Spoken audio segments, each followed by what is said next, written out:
कई लोगों को लगा कि 19 साल के बच्चे को क्या ही पता है या अपने से ज्यादा उम्र वाले लोगों को वो क्या ही सिखा पाएगा कि कहाँ मैं हिंदी मीडियम के एक स्कूल में पढ़ती थी, अब मैं यूपी बोर्ड से उठ करके सीबीएसई बोर्ड में आ चुकी हूँ, जो कि एक डिफरेंट लाइफ एग्जाम लेती है। तो कोई पैटर्न नहीं होता, कोई उसकी डेट शीट नहीं होती, वो अचानक से होता है। ऐसा लगा कि जीवन में अब कोई पॉइंट नहीं है किसी भी चीज को करने का, जब हमें अपने लोगों को खोना ही है। या लाइफ है तो प्रॉब्लम्स तो आना निश्चित है, और उनसे निपटने का सिर्फ एक तरीका है कि हम खुद को स्ट्रांग बना लें।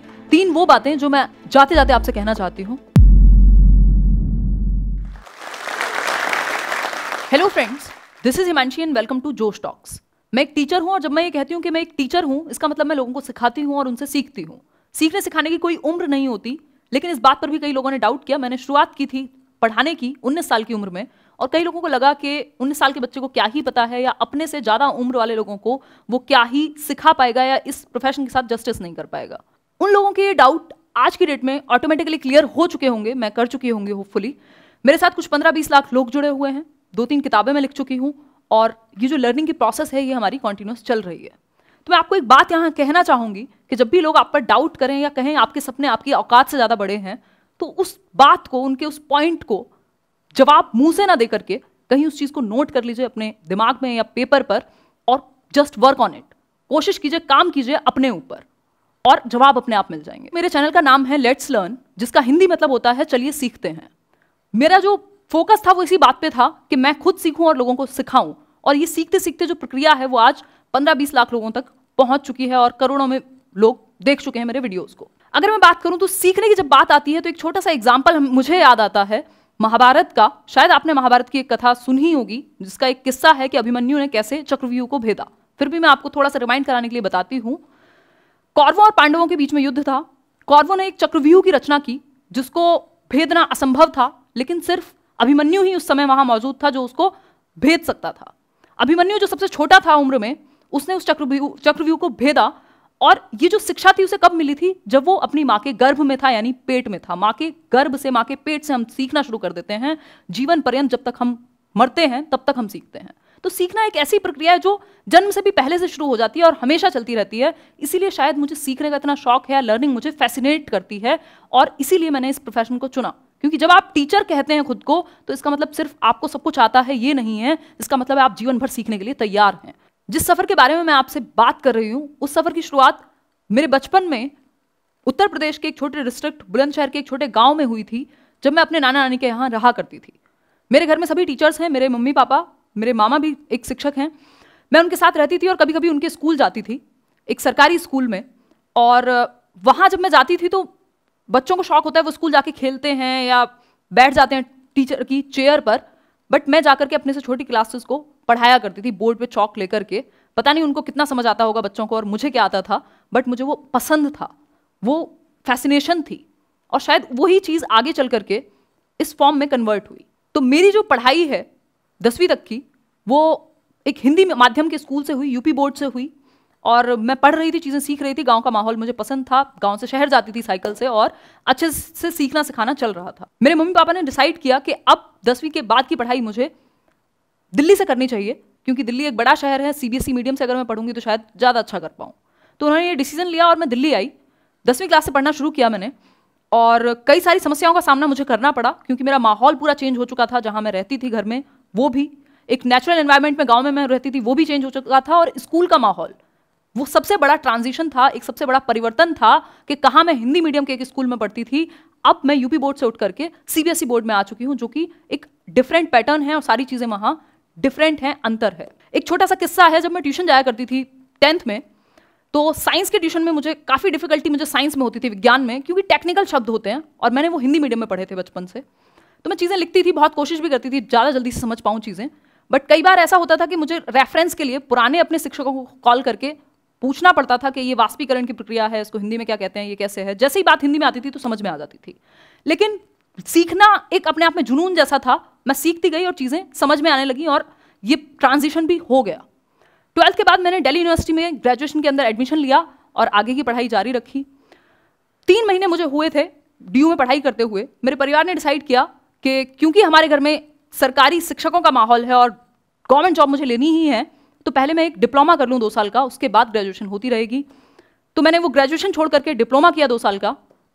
टीचिंग ट्रेनिंग का, उसके बाद मैंने सीटेट क्लियर किया, जो कि एक टीचर एलिजिबिलिटी टेस्ट है। सीटेट क्लियर करने के बाद मैंने देखा कि ये एग्जाम कोई बहुत भारी एग्जाम नहीं है, जिसमें 95% लोग, 90% लोग फेल हो रहे थे। मैंने सोचा कि मैं इसको कैसे शेयर कर सकती हूँ कि लोग कैसे आसानी से इसको क्लियर कर पाएं। मेरे पास सिर्फ एक साधन था शायद, जो ऑनलाइन था, जिसके थ्रू मैं ये बात पहुंचा सकती थी। मैंने एक देखा कि वीडियो कैसे बनाते हैं यूट्यूब पर, क्या मैं वीडियो डाल सकती हूँ। मैंने देखा और पाया कि हाँ, सभी कोई भी एक वीडियो डाल सकता है। मैंने कोशिश की, थोड़ा सा कुछ पॉइंट्स बनाए कैसे कैसे आप एग्जाम को क्लियर कर सकते हैं। एक 2.5 मिनट का वीडियो हाथ में फ़ोन लेकर के मैंने शूट किया, अटक अटक करके, जिसमें मैं बहुत बार बीच में हम और अटक रही थी। वो वीडियो पहुंचा लोगों तक, लोगों ने पसंद किया। धीरे धीरे ये कहानी बढ़ती गई और आज लाखों लोग ये एग्जाम क्लियर करते हैं। जीवन में जो होता है कई बार वो हमें पहले से नहीं पता होता, लेकिन जो हमारे अंदर से इंट्यूशन आ रही होती है उसके ऊपर हमें काम करना चाहिए। शिक्षक या शिक्षण जो एक प्रक्रिया है टीचिंग की, ये एक ऐसी चीज है, एक टीचर एक ऐसा रास्ता है जो सबको अपनी मंजिल तक तो पहुंचाता है, लेकिन खुद वहीं रह करके अपने आप में बेहतरी की कोशिश करता है। इस जर्नी में जब मुझे अच्छा रिस्पॉन्स मिलने लगा तो मैंने एक किताब भी लिखी अब से 2 साल पहले, 21 वर्ष की उम्र में, और वो किताब बहुत अच्छी चली। आज की डेट में मेरी कुछ 4-5 किताबें और आने वाली हैं।